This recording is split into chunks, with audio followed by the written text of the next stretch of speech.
Welcome everyone to this first webinar out of a series of webinars which are being organized by Europe Direct Core Platform for the benefit of those who are not familiar with the work of Europe Direct Centers. Our aim is to provide information and awareness about initiatives being held at the EU levels, but initiatives which ultimately have an impact on our lives, on our work, and also the way we're going to forge ahead as a local community, but also as a European community. So the theme of the first webinar we're holding today is the EU climate law.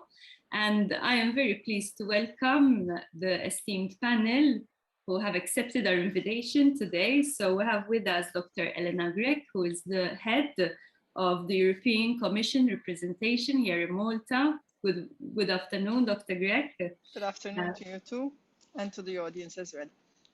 We have as well Professor Maria Attard, who is the director of the Institute for Climate Change and Sustainable Development at the University of Malta. Good afternoon to you too, Professor Attard. And also Dr. Marthese Portelli, who is the CEO of the Malta Chamber of Commerce, Enterprise and Industry. And also with us here today is my colleague Marika, who has helped in preparing for this webinar and will also be assisting in further disseminating the information that we'll be sharing here today. So to kick off, I would like to invite Dr. Elena Grech to deliver her introductory remarks. Mela, good afternoon, everyone, and thank you very much to Core Platform, the new Europe Direct Center, which European Commission representation has just concluded an agreement with for the next 5 years in order to help disseminate information about everything that goes on at EU level, especially that related to its sector of interest, of business interest. And I think that this seminar of today is very much in line with what will be setting the business agenda for the foreseeable future and beyond, because this is an ambition which the European Commission has set itself, the European Union has set itself for the next 30 years. So indeed, it's quite a high ambition. It was the first proposal which President von der Leyen made even in her commitment speech to the European Parliament in accepting her appointment, her nomination as President of the European Commission. And it is something which probably for many is long overdue. We've taken the climate too much for granted, just like we humans unfortunately tend to do everything around us. We've abused the ecosystem around us. We've taken a far too much advantage of what nature and our planet have to offer us, and now we have to press the brakes and press them hard, because the repercussions we're trying to reset for the next 30 years have taken hundreds, if not thousands of years to get us here. And now we are saying in 30 years time, within 30 years, we have to change completely our way of doing things and our behavioral patterns in order to reach carbon neutrality by 2050. What does it mean to reach carbon neutrality? It means that whatever we produce, whatever we emit as carbon emissions, are compensated by other actions that we take. In theory, we have to stop emitting carbon emissions. That's the bottom line. So we have to change our ways of life to a way that makes them carbon neutral. So whatever we know we take for granted today, for example, switching on the AC, consuming electricity, we'll have to find other sources of electricity, other sources of energy to switch on the AC, and other technology which does not emit harmful gases into the environment in the way we use it.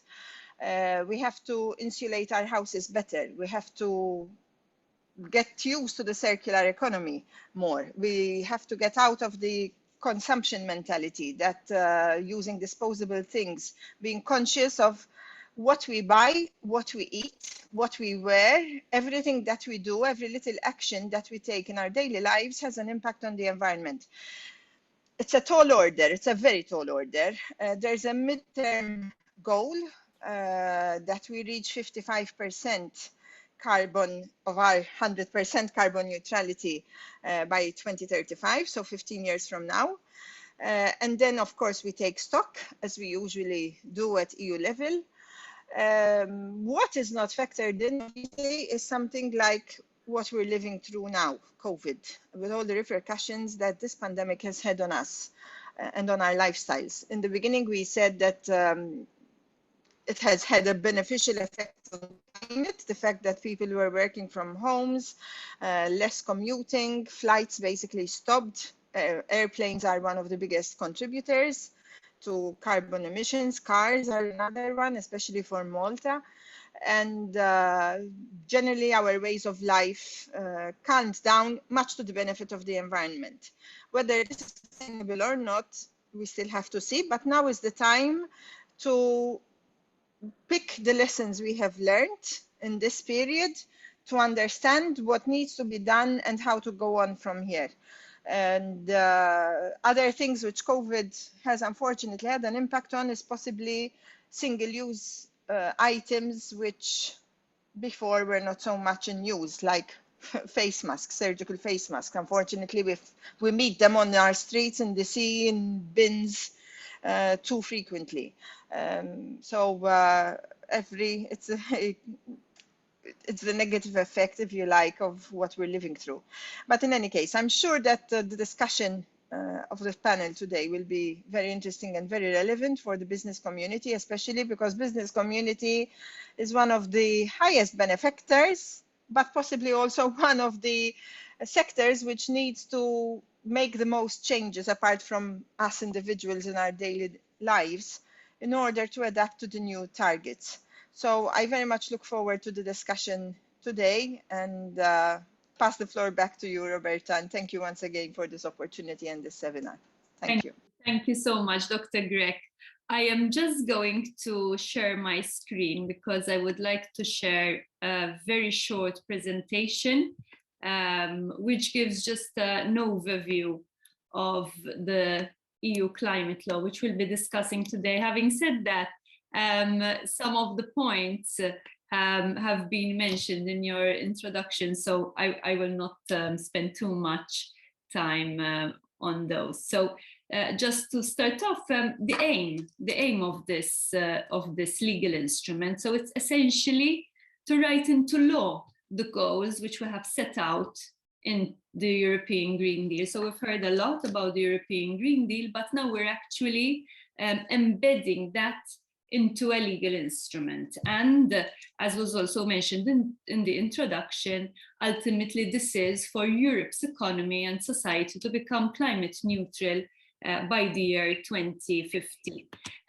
The Vice President of the European Commission has described this as the law of laws. So it's being seen as a groundbreaking piece of legislation and an instrument which is really going to guide us in the years to come. So anything that we do now going forward needs to be literally dovetailed and consistent with the principles set out in this law.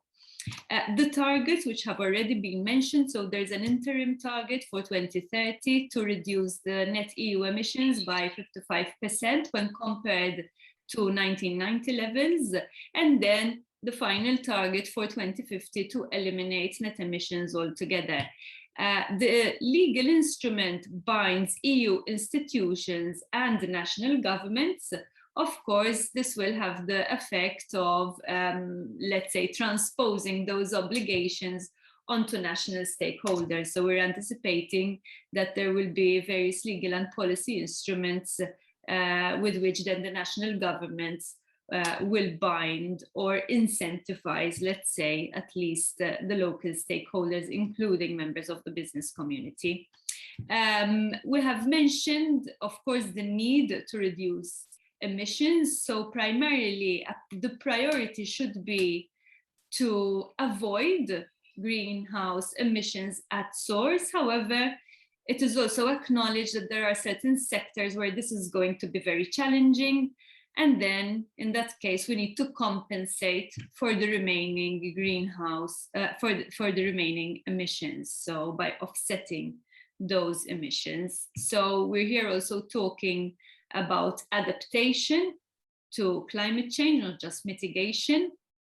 And that requires enhanced adaptive capacity. So how are we going to adapt the way we are structured to deal with climate change? How are we going to become more resilient to be able to face the challenges posed by climate change? And how are we going to make sure that we reduce our vulnerabilities? Because of course there are huge risks which come along with climate change that those make us vulnerable, and how are we going to reduce those vulnerabilities? And in fact, in relation to this, there is also an EU adaptation strategy, which essentially sets out how the European Union can adapt to the unavoidable impacts of climate change and become resilient by the year 2050. So again, here the timeline is aligned with the final targets of the European Green Deal, and it is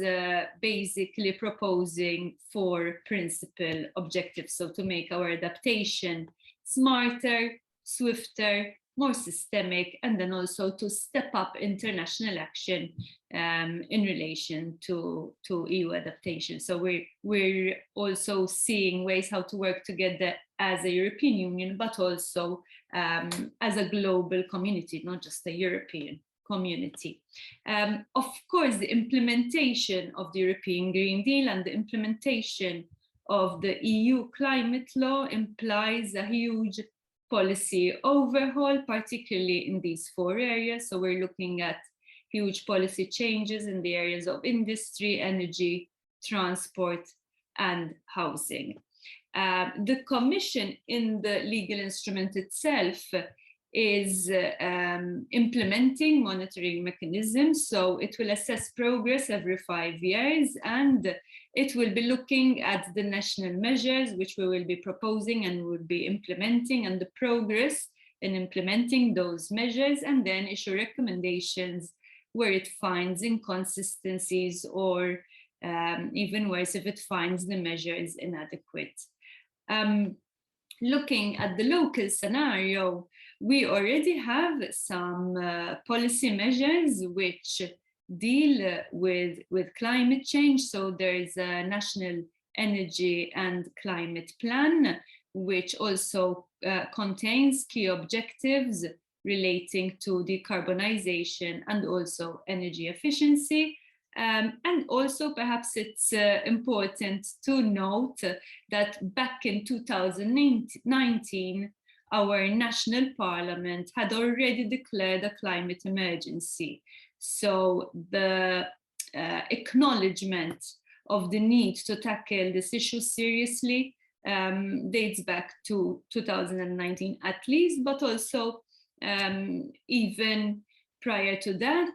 In fact, we do have a Climate Action Act, which essentially is based on the 2 principles which are also contained in the EU climate law. So we're here talking about both mitigation and adaptation. The law also establishes a climate action board, which brings together all the different stakeholders to work together towards climate change adaptation and mitigation, and also sets up a climate action fund to be able to finance some measures which are required to be able to achieve these targets. Just to close off, I would like to share a quote by Swedish MEP Gutteland, who worked a lot on the EU climate law, and she had this to say. She said, "Unless we rapidly cut our emissions, the science is crystal clear. The future will be catastrophic." So this is a very serious issue that we all need to acknowledge. First of all, we all need to work together towards achieving the common goals that have been set. So that's from me by way of introduction, and I would like now to kick off the panel discussion.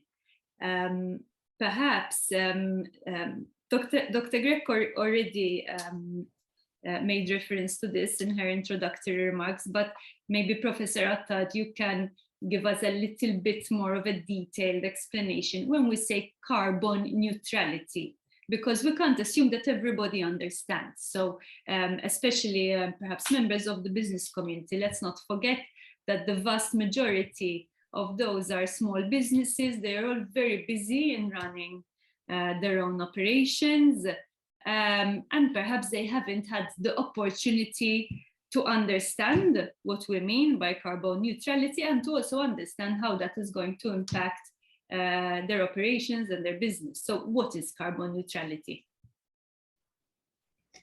Thank you, Roberta. Carbon neutrality is basically a term which refers to the achievement of a system. If you look at all our businesses, all our industries, the way we live and everything as a system, basically where the carbon that is generated by that system is actually neutral. That is, there is a balance between those that produce and those that offset.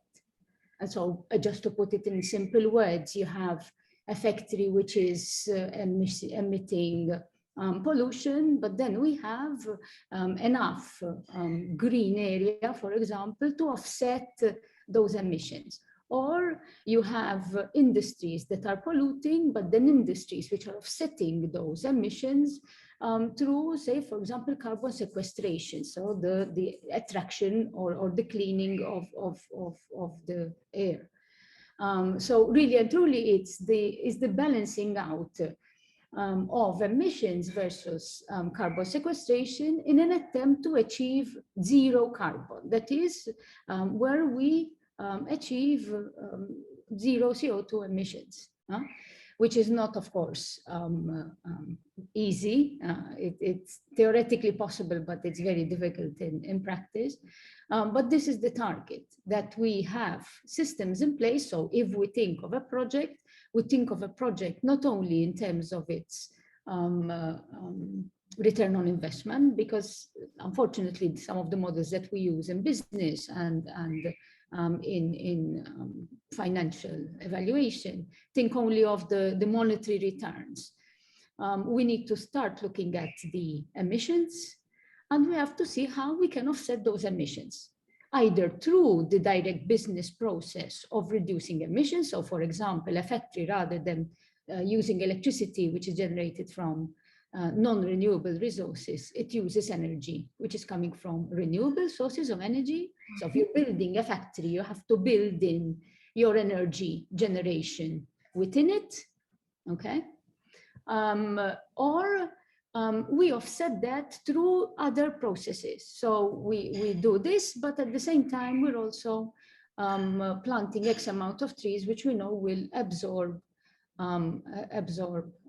the pollution. That's a simple example. Of course, there are a lot of technologies, particularly with regards to carbon sequestration today and carbon storage. So the technology is growing, but unfortunately, our consumption is growing faster. So I do not think that,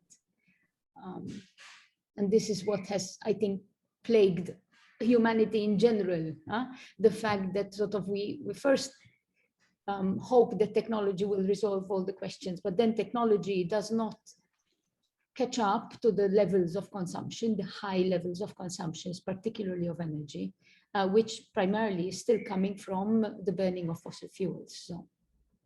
In fact, in relation to what you have just explained, I was going to ask a question. So if we plant enough trees, for example, can we carry on using diesel cars?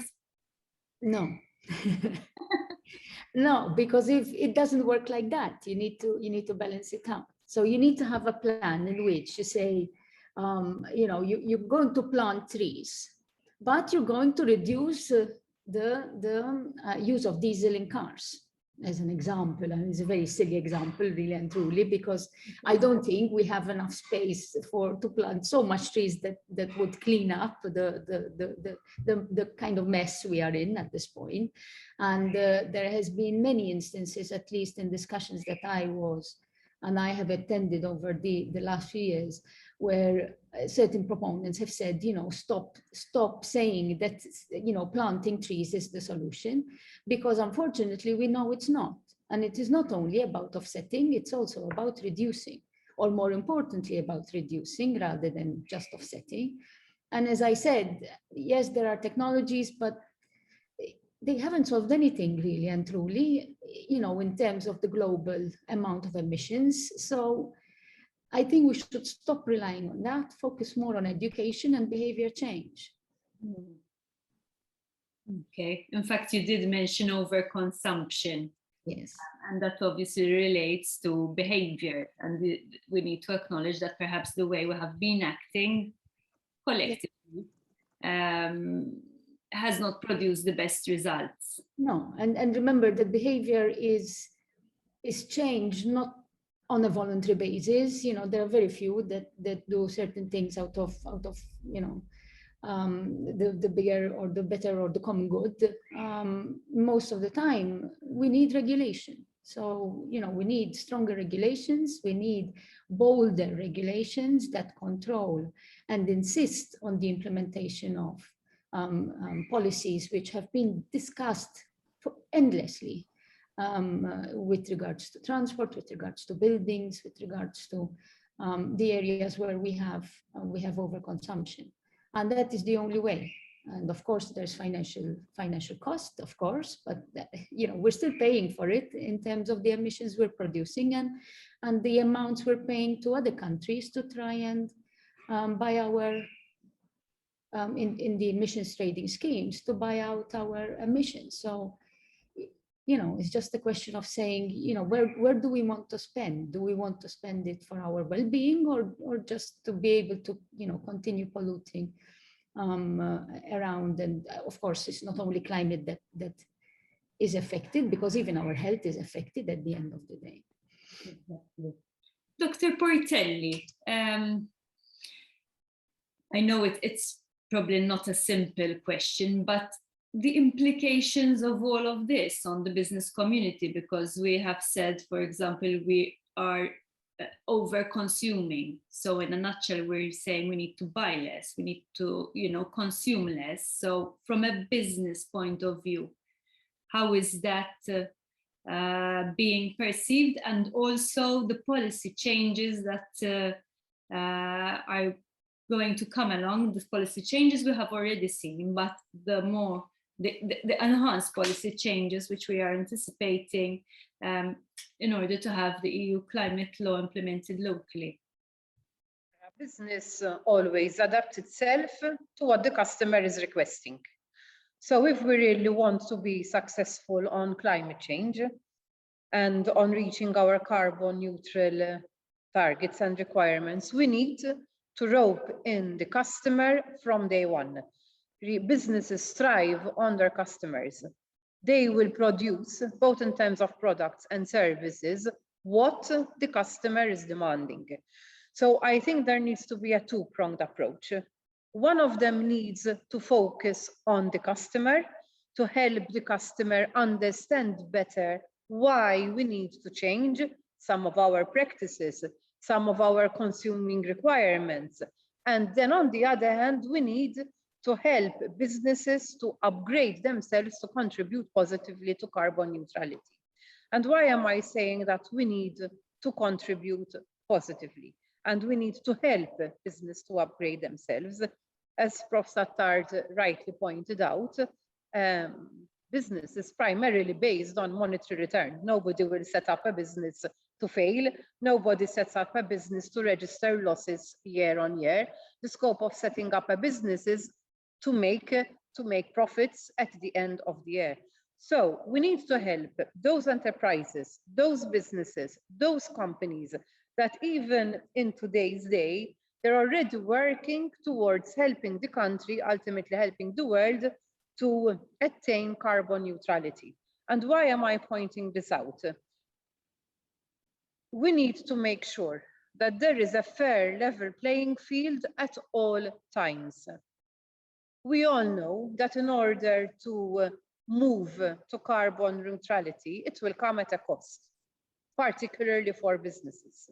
And this is why I have said that we need to ensure that there is a fair level playing field for all, because ultimately, if we see things as they're currently happening, you have businesses advocating towards carbon neutrality, others who are still working within the current framework. When it comes to competitiveness, it is not necessarily the case that they are on equal footing. It could be that at this particular point in time, those who are not advocating and investing in carbon neutrality are more competitive. So what we need to do and what we need to think about is to identify systems which help companies who are contributing positively to carbon neutrality to offset what they're contributing positively with other benefits to their companies. For example, if we were to take the tendering process, the public procurement process, why don't we have additional points or additional classification criteria awarded to companies that are tangibly promoting carbon neutrality? Why do we put everyone at the same level playing field? So that's one point how we can address it. We need to be realistic as well, and we need to acknowledge the different changes that need to be done. So first of all, we have to acknowledge that moving towards carbon neutrality does put an onerous obligation on the businesses. It comes at a cost. It comes at an initial investment cost, which should reap its benefits as we go down the line, as we go further into the years. So that is the point one. The second point is that businesses will have to invest in systems, in new systems, in upgrading their current systems, but also to invest in change management. This will not be a simple process of changing one machine to another. You will need a change management process, even in terms of the employees. Again, do we have the skill sets required for if you have a factory that's going to change its current machinery system into a new system? Do we have the necessary skills required? Are our technicians capable of carrying out the necessary changes and the necessary maintenance required? So these are all questions that need to be asked. They need to be asked at the outset so that we can plan for them to make sure that we don't encounter any hitches. There is also a change in the mindset, both of the employees and also of the ultimate consumer. So these all tie in one to the other, and ultimately I think that there is also another obligation on businesses which needs to be factored in, is their marketing and communications. It needs to change. It needs to change because it needs to reflect a new reality. So my belief is that we can attain carbon neutrality, but we need to work on it, all of us together, and we need from day one to have a solid implementation plan. More often than not, we hear about a lot of targets, dates by when they need to be reached, which is fine. And we need to have that, but we need to work backwards. So in order to reach those targets, in order to reach those dates, what do we need implemented in the meantime? And apart from the fact that businesses need to invest, what does the country need to invest in? What about our infrastructure, our physical infrastructure? What about the upgrading of our digital infrastructure? These are all things that must be taken tangibly and correlated one with the other. For example, one thing which I notice particularly in the current open public consultations going on. Usually there are the targets which are set, and there isn't a detailed implementation plan. Or otherwise, the plan and the requirements focus only on one stakeholder. For example, recently, well, as a chamber, we're very active on the carbon neutral front. In fact, we have 6 horizontal committees which focus purely, which address different sectors of carbon neutrality. So we have the Energy and Energy Conservation Committee, we have the Sustainable Mobility Committee, we have the Circular Economy Committee as well, the Building and Construction Industry Committee, and the Building Materials Committee, the Future Cities Committee, and then we have another 4 parallels. One of them deals with human resources and talent, because we need different skill sets from what we've currently worked with so far.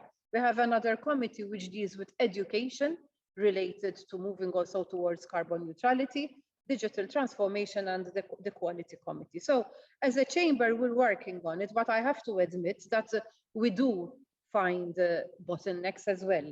For example, recently we were talking about sustainable mobility.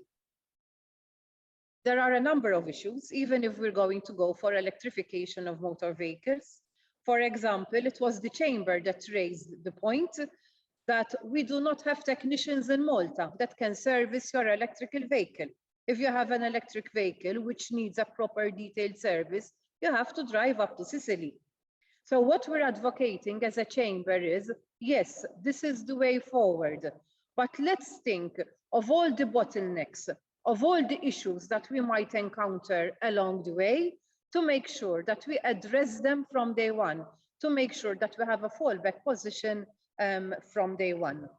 One other thing that I would like to point out is that we believe that we need to move away from talking about sustainable products. We need to start talking about sustainable systems. Because you might be using a sustainable product at one end and losing the benefits of that sustainable product because you haven't fixed your other part. A particular point specifically on this is sustainability, particularly, and carbon neutrality in relation to businesses, to business premises. So we hear a lot of talk about PV panels, solar panels, and it's good. But the true benefit of PV panels and solar panels will only be achieved if your building is totally insulated. So it's useless having apertures which are not up to scratch. It's useless having roofing systems which are not environmentally sustainable, and then simply investing in a system of PVs. So we need to educate our people as well, that it's good to invest in PVs and solar panels, but let's not stop there.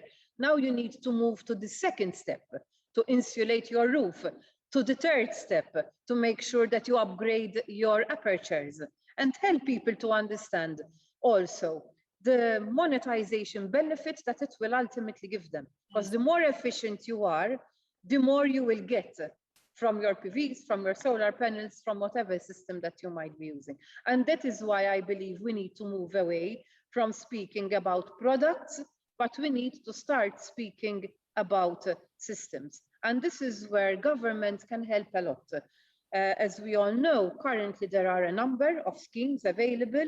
So there's the recently launched schemes by Minister Miriam Dalli, which focus again primarily on PV, solar panels, battery systems, which is good, which is fine. But we need to go further than that.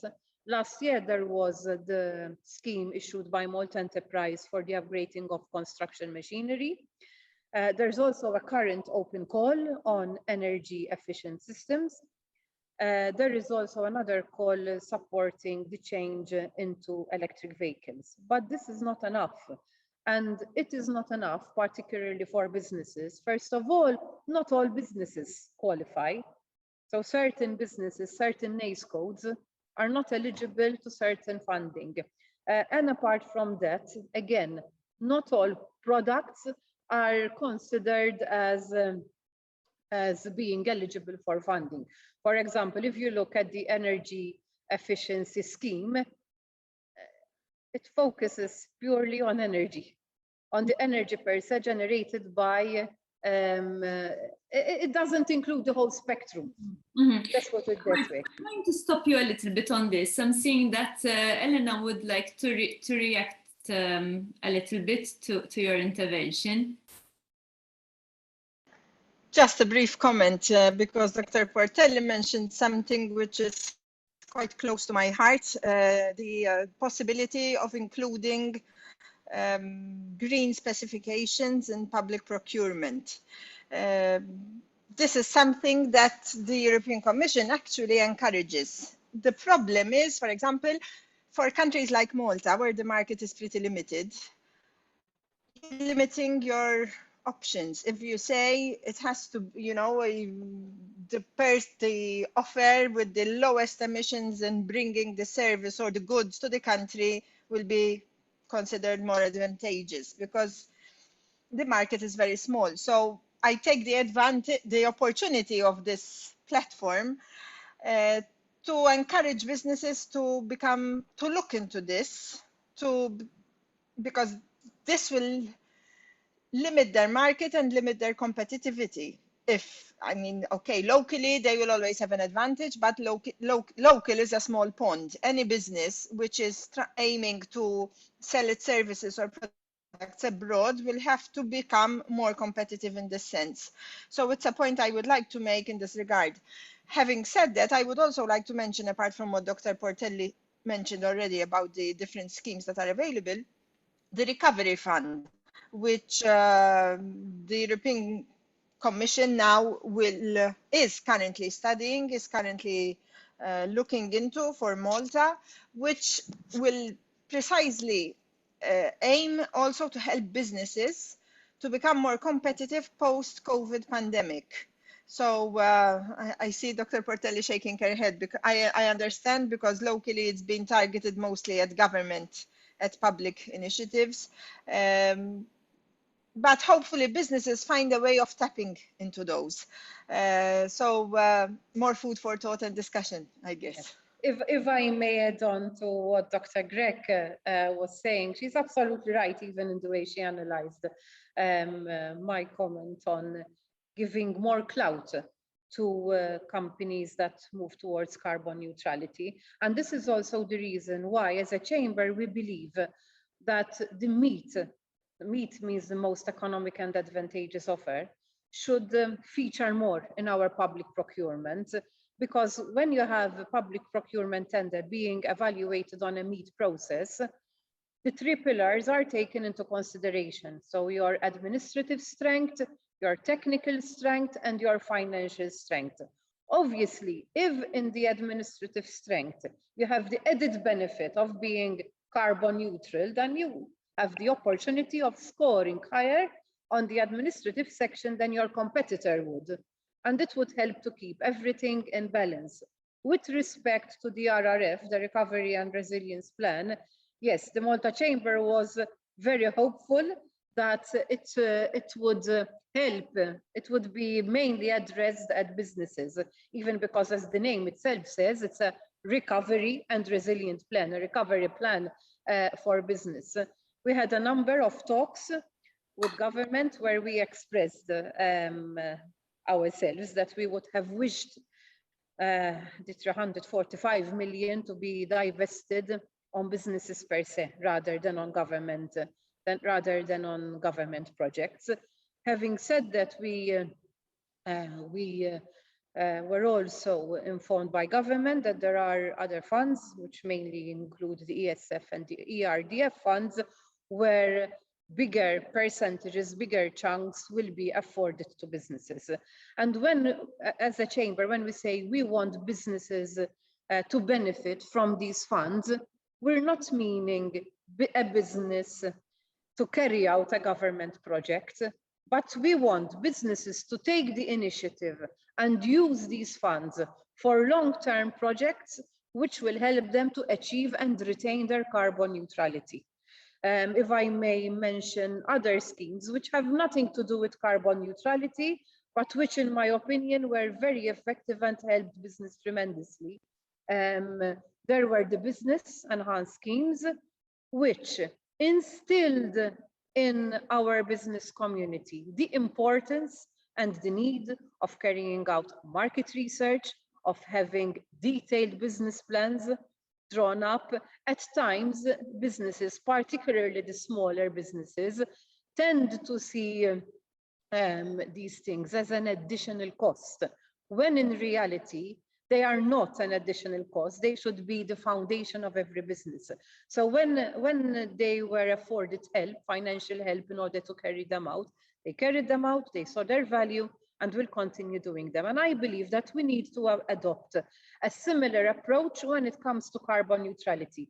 Let's help our business to get their audits in place, to get the professional advice that they need on what type of systems they need to go for. I'm sure that once businesses see the positive impact that carbon neutrality can leave on their businesses, particularly international competitiveness, the appetite will grow.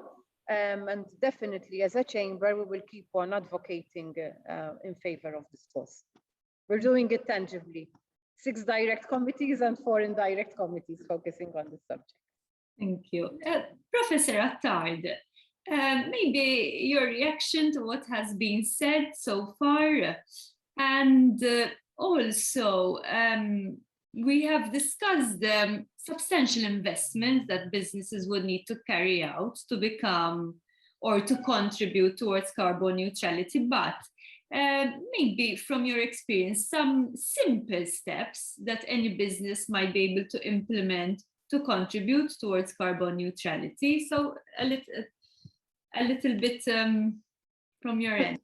I think I mean, the public procurement process would be a great, initiative for businesses to, upskill and adopt more green practices, because of course it's has a direct impact on the businesses themselves. But we need to go beyond that, because there are many other businesses that do not particularly participate in the public procurement. And with our situation where over, if I'm not mistaken, 80–90% of our businesses are SMEs, then we need to really rethink ways in which we can look at measures which sort of the bigger companies can do, which are easy. If we look at the efforts we've done over the years through the Center for Cleaner Technology with the Environment Awards, we would get the big businesses talking about their efforts in renewable energy, in waste management, in education and civic participation, to try and filter them down to the SME level, which is far more difficult because of the things that were mentioned, particularly regarding cost and the longer term benefits, which in terms of investment is very difficult to account for. And that is where I think the law comes in, and that is where I think we need a stronger law that basically enforces and prioritizes environment more than anything. Then, because at the moment what we have is one act which sort of seems to be shouting out in the wilderness, but there's no transversal capacity for I don't know, probably the ministry for, I don't know, the elderly, or the ministry, some remote ministry which you think would not be related to environment, thinking about environment and climate change. And so even the law as it is prescribes sort of, the requirement for an energy and climate plan. We have one which government has presented, but it still lacks the ambition that the European Commission has requested, and in the feedback to Malta, it actually specifically said that it sort of does not reach the ambitions of the Commission with regards to. Do you think that with the EU climate law now, do you think that Malta will be to a certain extent required to update that plan? Well, for sure, because of course we have received the feedback from the Commission. So the feedback from the Commission is clearly written, black on white. There is lack of ambition, particularly in the, or they talk about unexploited opportunity within the transport sector, particularly because we still very much invest and talk about private vehicle use, with very little to nothing investment into alternative modes. And so there is where the Commission, rightly so, sees the lack of ambition and the lack of investment. And so there is a requirement, and of course, if Malta has to reply to this criticism and these comments, then automatically it will have to factor in these issues. The law, as it is prescribed, of course, talks about legal structures, which sometimes are easy to set up, but operationalizing something, going from policy to practice, has also been kind of a weak point for us as well. We're sort of good at legislating, we're good at writing policy, but then to operationalize, we kind of have weaknesses and issues, or we take too long. And as you said in the beginning, this is not something that we can postpone anymore. The more we postpone, the bigger the problem will become, and the bigger the challenges. So I think the law sets out new conditions and new requirements on member states, particularly with regards to governance. And so hopefully we will start seeing climate change and environment across a wider spectrum of ministerial agendas, if you want to put it this way. So it will not just fall under one minister and then the rest do nothing.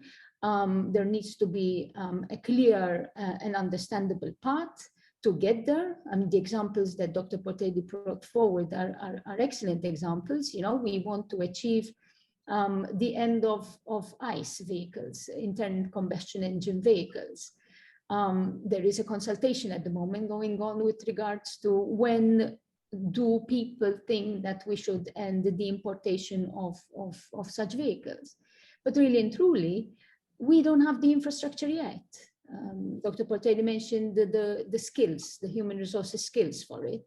I mentioned the infrastructure with regards to charging. We have, of course, challenges with regards to the grid, to the location of the charging infrastructure and the type of charging infrastructure, because many of us don't have garages and live in apartment blocks. So how do you see, the vehicle fleet as it changes? Of course, it will take time for it to change, but as it changes, how are we preparing for it?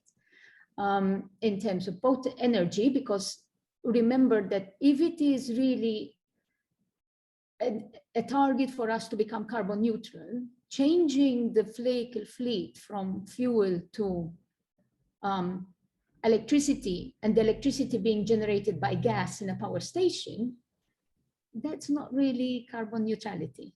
That is just shifting. We're shifting the combustion in cars to the combustion in the power station. Of course, it is burning gas, not fuel, so there is some marginal benefit, but we've calculated that in a 2015 study, and we found that the benefits are minimal. Okay. And so that is the example of non-carbon neutrality in actual fact.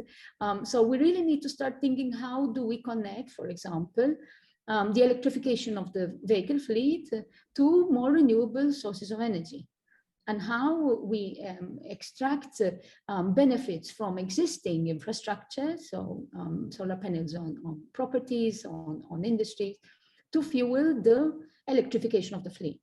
So this is just one example, and there are many, many others, particularly in the case of waste and the case of sustainable buildings, where we lack, of course, and where we have the biggest challenges. So I think the law will hopefully, tighten a bit the belt on the action of government. But we really need to start seeing and tangibly how carbon neutrality will be achieved. I mean, it's nice to say we're in a climate emergency, but we need to really start showing our teeth in terms of how we're going to achieve it. And I feel the policies that have been issued so far lack those teeth. So I wish to see more, frankly. Thank you. Dr. Grech, I see you have a raised hand, and also Dr. Portelli after. No, it's still from before. Exactly. Yes, from before, sorry. As well. Okay.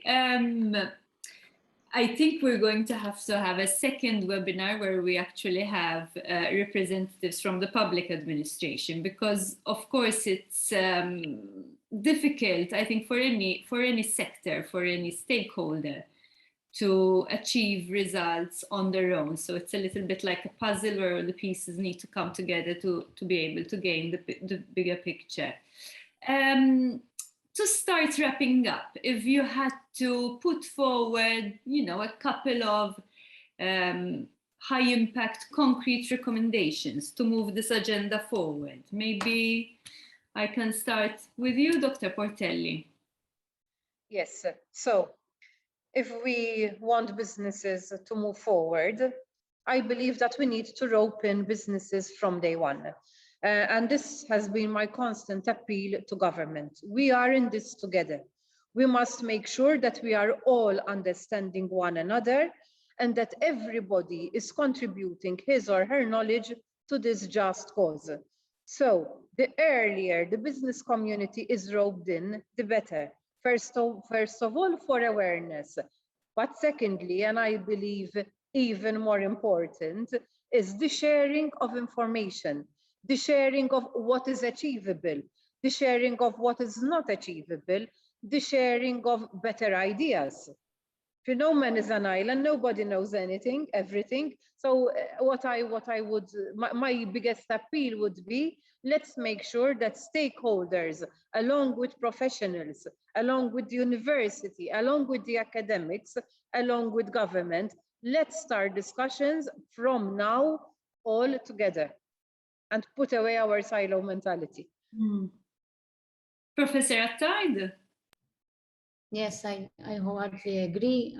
I sit on the Sustainable Mobility Committee of the Chamber, and it is refreshing to be able to exchange views. Of course, not always agree with businesses, but it's important for them to listen to the point of view of academics, but also for us academics to understand their point of views.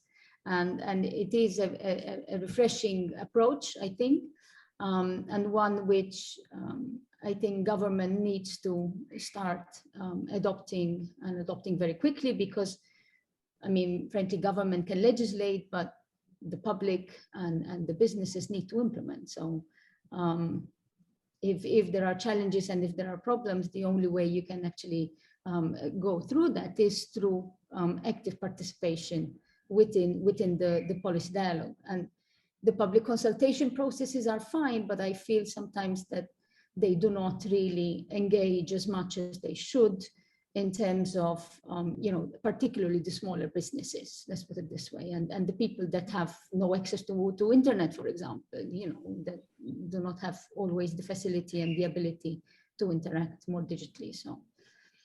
So yes, we need to engage more, I agree. Dr. Grech, maybe your recommendations, and perhaps as well then going on to your concluding remarks. Well, I mean, this was a very interesting discussion for me as well. It's a pity that the audience is not live, because I'm sure we would have had some good questions posed. So I would encourage you to have a follow-up event to this. My recommendation, very strong recommendation, is education, education, education, education, and helping each and every individual, not just businesses in this case, to understand that every little effort on our individual side counts. If I take a bag with me to the greengrocer and reuse that bag several times, I'm saving X number of plastic bags from having to be recycled. Little things will get us to the final destination. In this regard, the representation carries out a number of meetings, activities, and so on. And I always find meeting school children, the younger, the better, so refreshing, because they are so aware of what we adults take for granted, that they take the message home and educate their parents and relatives, grandparents, and so on. So I would strongly encourage both Professor Attard and Dr. Portelli in the academic world and in the business world to pass on the message. It's not enough for a business to change, to adapt its policies from the current ones to greener ones. It has to be partnered with an education campaign of explaining to people why, yes, you might be paying a bit more for this new product because it includes different packaging or it includes a different mode of transport. But in the end, this is what you will benefit. Some things may seem logical to all of us, to many of us at least, but it's not to all. And sometimes, you know, the bottom line is also what Dr. Portelli said, cost. So opting for the cheapest tender is not the most economically beneficial way of doing things. That would be actually my concluding remark, that there's a price to pay for what we have done to our environment, for how much we've taken the world for granted. The sooner we start paying that price, the less expensive and less costly it will be in terms of quality of life. And each and every one of us has a responsibility to do it, and also an obligation. And the more we collaborate, the more we get, the sooner we get there, actually. Fully agree. I think the key to achieving success in different areas, not necessarily in this area only, is really working together. And somebody earlier on made reference to the silo mentality, which we unfortunately have, is quite pronounced strangely in a small country like ours. So it's very much about changing that approach, changing that mindset, and acknowledging that we really need to work together in order to be able to move forward. So thank you to all the panelists for their interventions. I think this is definitely a subject that needs to be explored more. A lot more awareness and a lot more engagement needs to be carried out. So on that note, we will definitely be organizing more events on this theme. I thank you all for your participation, and also I look forward to having you back in future events to continue exploring this topic together. Thank you so much.